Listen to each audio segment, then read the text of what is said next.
皆さんこんにちはសួស្តីអ្នកទាំងអស់គ្នាតោះឥឡូវយើងមករៀនពាក្យតាក់ទងទៅនឹងមេឃភ្លៀង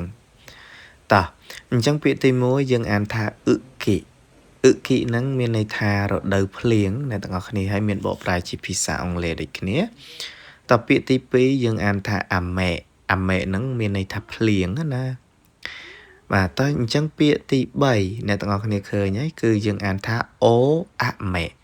យើងអត់អានថាអូអាមេណាកន្លែងហ្នឹងអ្នកទាំងអស់គ្នាប្រយ័ត្នប្រយែងផងគឺយើងអានថាអូអាមេមានន័យថាភ្លៀងខ្លាំងតែអញ្ចឹងយើងចូលពាក្យទី4យើងអានថាខុសមេមានន័យថា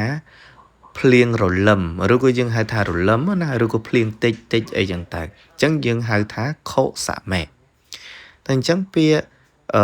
ទី5យើងអានថានិវកាមេមានន័យថាភ្លៀងមួយមេយើងធ្លាប់និយាយខ្មែរយើងភ្លៀងមួយមេមកអីចឹងទៅអញ្ចឹងគឺយើងអានថានិវកាមេតអញ្ចឹងយើងចូលពាក្យផយើងបន្តទៀតគឺពាក្យព្យុះហើយនិងផ្គររន្ទះណាបាទអញ្ចឹងពាក្យទី1អ្នកទាំងអស់គ្នាឃើញហើយមេឃកំពុងតែភ្លៀង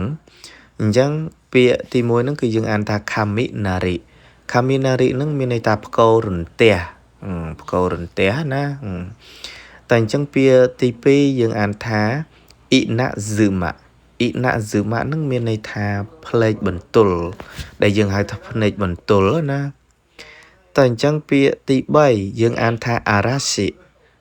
ហ្នឹងមានន័យថាព្យុះអ្នកទាំងអស់គ្នាព្យុះបាទអញ្ចឹងពាក្យទី4យើងអានថាតៃហ្វឺហ្នឹងមានន័យថា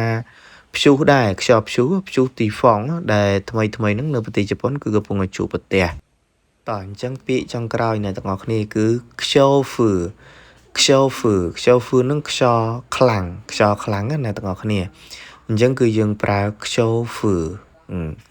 អញ្ចឹងពាក្យតាក់ទងទៅនឹងមេឃភ្លៀងតាក់ទងទៅនឹងព្យុះមាន10ពាក្យហើយនឹងយើងចូលពាក្យតាក់ទងទៅនឹងមេឃធម្មតាតោះអញ្ចឹងពាក្យយើងនៅខាងលើទី1គេអ្នកទាំងអស់គ្នាឃើញណាគឺយើងអានថាសូរ៉ាហ្នឹងមានន័យថាមេឃតាក់ទងទៅនឹងមេឃគឺយើងប្រើសូរ៉ាហើយតាក់ទងទៅនឹងមេឃពណ៌ខៀវវិញយើងប្រើអាអូសូរ៉ាសូរ៉ាហ្នឹងយើងទៅជាហ្សូវិញណាទាំងអស់គ្នាតែនមកអាអូសូរ៉ាមានន័យថាមេឃពណ៌ខៀវណាបាទហើយទី2យើងអានថាគឺម៉ូរីទី3អ្នកទាំងអស់គ្នាច្រឡំទី3ហ្នឹងគឺយើងអានថាគឺម៉ូរីមានន័យថាមេឃស្អាតឬក៏យើងហៅមួយទៀតថាមេឃសតុំណាបាទដូចស្ថានភាពខ្ញុំដាក់វីដេអូហ្នឹងតែវីដេអូហ្នឹងគឺមេឃភ្លៀងឯងគឺអាមេមានន័យថាភ្លៀងណាមេឃសតុំស្អាតបែបហ្នឹងគឺយើងប្រើគឺម៉ូរីហើយពាក្យទី4យើងអានថាគឺម៉ូហ្នឹងមានន័យថាពពកច្រើនអ្នកទាំងអស់គ្នាគឺម៉ូណា